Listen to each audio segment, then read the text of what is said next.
Welcome into Cronkite Sports Live. I'm Ethan Ryder, and joined alongside me, it's his first time on the anchor desk, Sam Stern. How you feeling today? The big lights are on you. I'm excited. I'm glad to be here.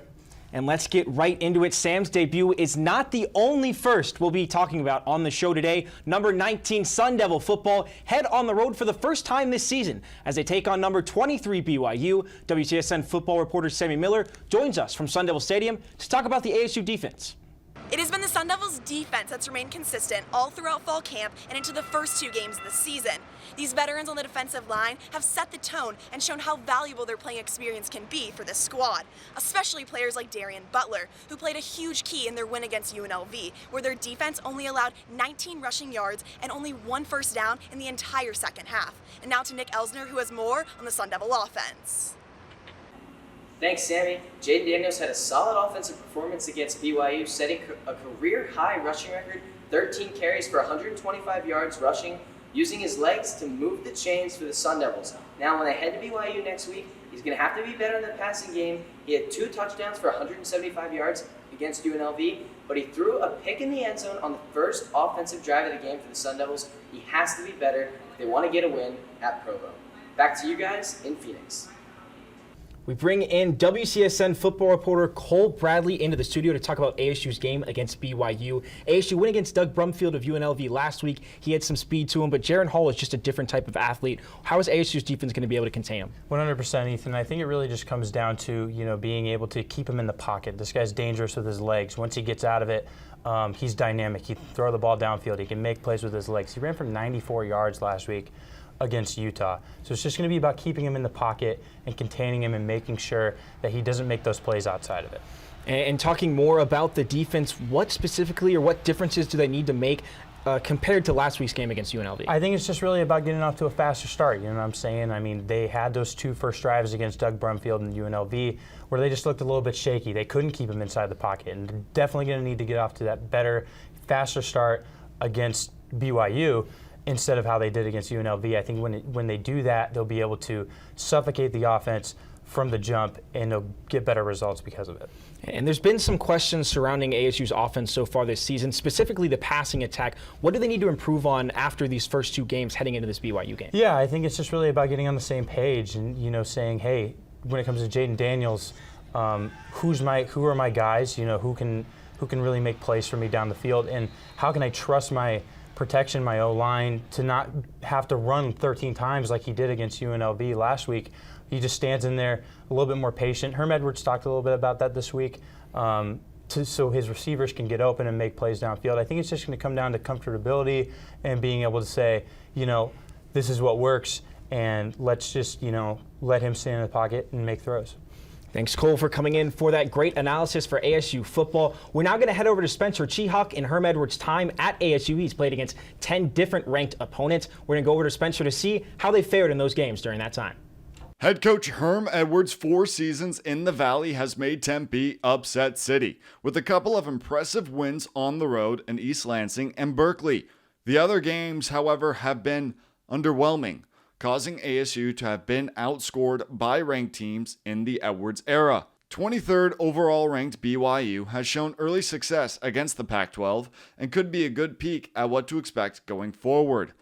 Looking back at what Arizona State needs to have improved on, it all starts with quarterback Jaden Daniels, who has gone 3-2 against ranked opponents but 2-2 on the road, with just 1 touchdown, and is yet to throw for more than 174 yards. Now, expecting him to throw 408 yards like he did against Oregon is unreasonable, but a happy medium will need to be found. In 2019, former Sun Devil running back Eno Benjamin came up clutch on the ground and especially in the red zone, with 4 combined touchdowns against Michigan State and Cal. That responsibility has now been passed on to Rashad White, DeMonte Traynham, and the rest of the running back crew. Fourth quarter defense has plagued the Sun Devils. While USC immediately comes to mind, in the win against Michigan State, the Spartans scored the first touchdown of the game in the fourth quarter, and with 50 seconds left, were able to drive downfield, but were stopped from forcing overtime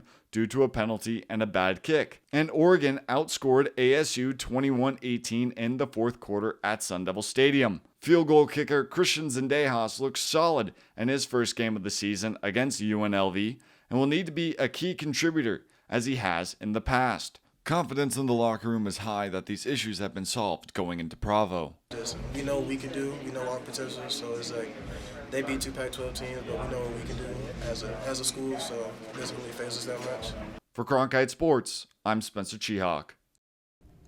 Coach Graham Winkworth and his squad have had a tough non-conference schedule, and he's pleased with his team's effort thus far.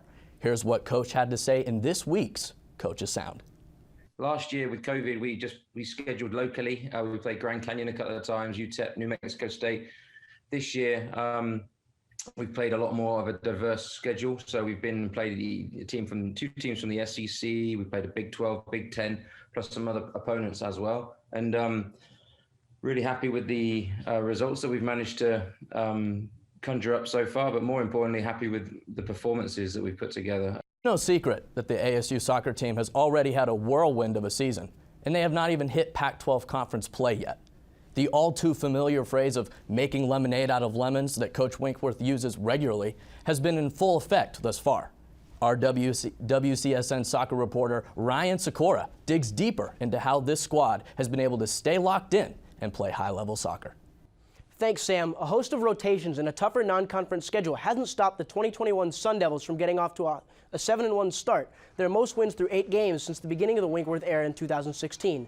So far, the 2021 team has been able to outscore opponents by 12 goals, scoring 24 and conceding 12. The 2020 team scored 18 goals and allowed 5 for a similar goal differential during their first 8 games. Injuries all across the pitch have forced the Sun Devils coaching staff to look toward newcomers and returning depth pieces alike in order to compete with this season's non-conference schedule that has an average opponent winning percentage of .458. Last year's sat at .33. The program has kept the core of a team that made it to the second round of last season's NCAA tournament and added talented freshmen, hoping to improve last season's success. It's this formula that should help set the Sun Devils up for Pac-12 play when they travel to face Washington on September 24th. Thanks, Ryan, for the in-depth look into Sun Devil soccer. You can find more of Ryan's content on all WCSN social media platforms. We now jump from the pitch to the court to take a look at the end of Sun Devil Volleyball's non-conference schedule. We head out to Desert Financial Arena. Early on in the first set, the Sun Devils started off hot with the stuff block by Iman Asanovic against Romani Cook. And now with a huge back row swing by Sun Devil superstar Marta Levinska. This edition of the back row attack advances the ASU offense. Levinska went back to the service line and remained dominant, serving an outstanding 6 aces. Now to freshman newcomer Andy Kryling, making an instant impact with a monster swing assisted by Shannon Shields. And here's Levinska doing her thing yet again with another ace. And then look at this major dime from Asanovic to Shields, dishing it to the right side for a huge cross-court kill. The Sun Devils were rocking and rolling as Claire Jeter, a transfer from Texas A&M, with a monster stuff block in the middle. And if you haven't already gotten the idea, Levinska is their go-to offensive weapon as she claims yet another strong kill to end the match. The Sun Devils would end up winning the game 3-1.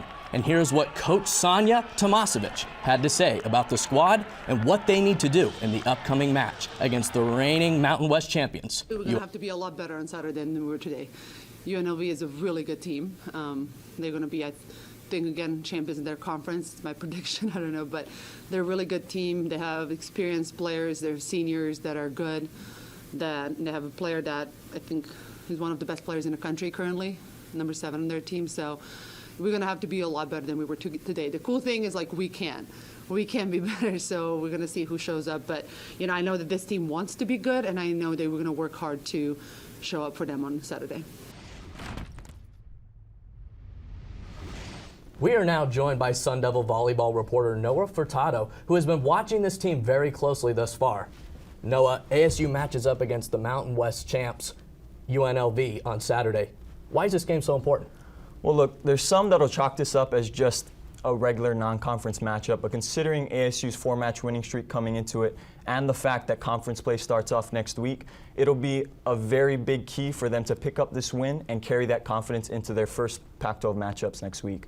I wouldn't say it's a must-win, but I'd say it gives us a better idea of where this team fits in the Pac-12 conference, a stacked conference at that, and what a good season looks like for this team moving forward. So then what will be the biggest keys? Obviously, UNLV is really a senior-led roster, whereas ASU, a little bit more on the younger side, a lot of freshmen, a lot of sophomores. What are the big keys to winning this tough game? Well, first off, ASU needs to take the first set. Through 10 matches, they've won every set after taking it, and they've lost every set after dropping it. And the funny thing is, it's the same thing with UNLV, and so needless to say, establishing momentum early is going to be key throughout the entire match for both squads. Now, offensively for ASU, they're going to be focused on being more aggressive with their serves and assisted hits, and you're not just taking my word for it. Coach Tomasevic in yesterday's press conference basically said the exact same thing. She said, we're a very low error hitting team, and in order to basically push us forward, she thinks they need to be more aggressive, and if it comes at the expense of more mistakes, that's fine. Lastly, defensively, they're going to be looking to minimize the amount of late rotations that they have, especially against the elite collective of attackers from UNLV, including Hayden and Tosic out on the outsides. Noah, thank you. ASU is playing tomorrow night against UNLV. Make sure to tune in. The Arizona State men's golf team took part in the Maryville Collegiate Invitational earlier this week, where they took on some of the best programs in the country. The Sun Devils were without star golfer David Puig. However, senior Cameron Sisk did his best to fill the void, winning the 75-player individual tournament with a 7-under par performance. Sisk's 17 birdies led the field and gave him the third collegiate victory of his career. ASU was leading after the first 2 days, but after a rough final day, finished third as a team, shooting 2 over par. Mason Anderson and Riggs Johnston joined Sisk as the 3 Sun Devils in the top 20 individually. Being on the road won't be new to this team by the end of the year, as they'll be away from home until the Copper Cup in mid-January. Here's what head coach Matt Thurman had to say about traveling with the team. I mean, it is so fun. It's all the things we do. I mean, we love the competition part of it too, and that's part of those trips, but just the van rides and the banter and the inside jokes and the conversations you get in and the music fights and all the other little things we do on the road. I mean, it's really, really fun. And we have a team that we can pretty much room anybody together, and it works. It's a small enough team that we eat all our meals together. We travel in the same van. You learn so much about each other and about life by doing it, and you have an amazing time. The Sun Devils are currently participating in the Fighting Illini Invitational in Olympia Springs, Illinois. Now for more on the outlook of Pac-12 football, here's Kevin Malater.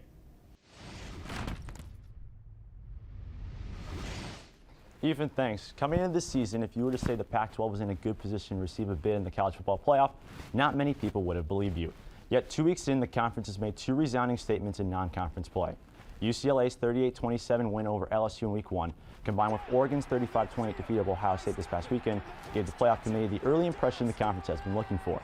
Colorado also provided a strong performance, pushing number 7 Texas A&M to the brink of defeat Saturday in Denver.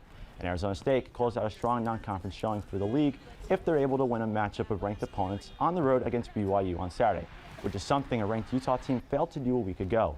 A couple of stumbles from USC against Stanford, in addition to Utah's first loss in the Holy War in a decade, dropped 2 Pac-12 programs from the polls, but the conference now led by George Kliavkoff still carries 3 ranked teams, number 4 Oregon, number 13 UCLA, and the 19th ranked Sun Devils.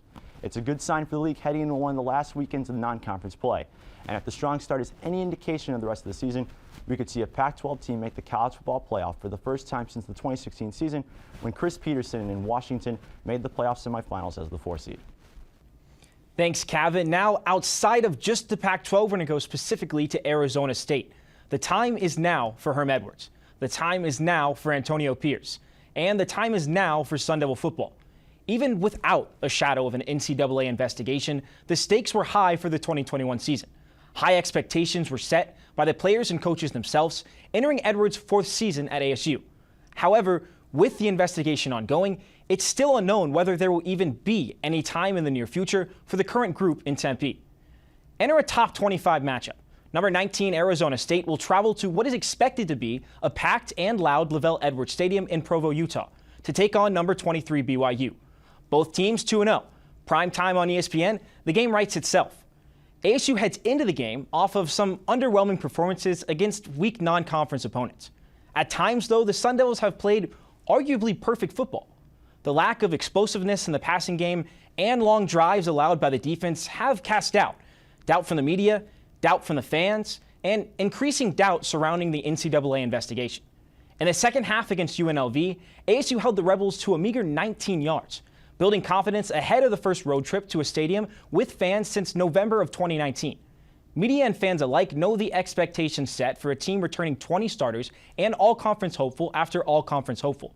This team is very talented and have realistic ambitions of, at minimum, a Rose Bowl. But if that is to become a reality, it starts now. Arizona State's trip to BYU could be the biggest game in the Herm Edwards era. And if the Sun Devils win it, it could set up a domino effect of more quote-unquote biggest games of the Edwards era. So what some saw as a simple non-conference game has now evolved into a hurdle ASU must clear to reach its lofty goals. With other conference contenders showing out, ASU must watch with a statement of their own. And that's the way it is. Top plays, we're going to head over to Desert Financial Arena for Arizona State Volleyball taking on the Pacific Tigers. A great setup by Shannon Shields, and it is absolutely demolished by freshman Andy Kryling as she slams it home for the kill. Arizona State wins 3-1 against the Pacific Tigers. Now we head out to the links. Just wait for this. Here is Mason Anderson on the par 3 after a penalty shot from around 100 yards. Just look at this. It hits the green and spins back and drops in. Look at this. Ethan, that's only a shot I could dream of making. I would never be able to hit that shot. It's a once-in-a-lifetime shot. Now over to Sun Devil Stadium. ASU football taking on UNLV. Jaden Daniels with the bomb down to LV Bunkley Shelton. Excuse me, I'll take a touchdown and a large fry. LV Bunkley Shelton with his first career reception this season. As, excuse me, he takes that touchdown, dives in. Arizona State wins 37-10 against UNLV. We got a lot of live action coming up this week, and we cannot wait to go through it. Again, for Ethan Ryder, my name is Sam Stern. You have a great rest of your week.